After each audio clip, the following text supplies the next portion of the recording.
hundreds of miles to take my SAT, just avoid all that. So it's funny because for me, the hardest section of the SAT for me was always the English section. I ended up doing better on the English section than the math section. But in terms of the English section, whether it be the writing or the reading, I think for me actually writing was the hardest, because even though I had the basic grammar rules and everything down, and that helped me get a lot of questions, there was always just some questions in there that I wasn't able to get, like tone questions or what I should add to the paragraph or not. So I'd say definitely for me, writing was the hardest component of the SAT.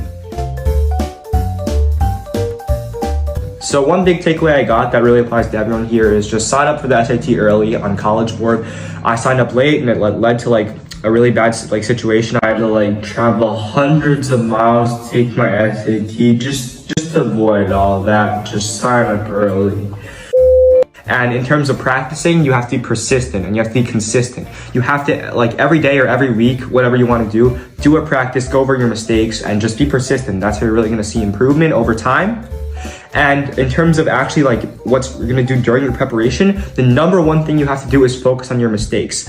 You have to identify your weaknesses by going over what questions you got wrong. You have to know what they are, then you have to focus on them and make sure by the time test day comes around, you've minimized them as much as possible. And that's how you're going to be able to improve your test score and get the score that you want. So Think Academy program really helped me a lot. I mean, the homeworks were really helpful. The lessons, interactive, problem solving with the teachers, that was really great too. But I guess the number one thing that helped me was definitely the free one-on-one lessons that came with the program. I mean, they were 1 hour sessions with the teachers where they really help you focus on your weaknesses, what you're getting wrong, and really talk through with you, not only about questions, but test taking strategies in general and what you can do to improve your score. So I think that the one-on-one sessions were definitely the thing that helped me improve my score the most. So I've already mentioned this before, but the number one piece of advice again is you have to focus on your weaknesses. So there's a saying I heard somewhere that in terms of learning, 80% of your learning comes from going over your mistakes and 20% of your learning comes from doing the actual questions, right?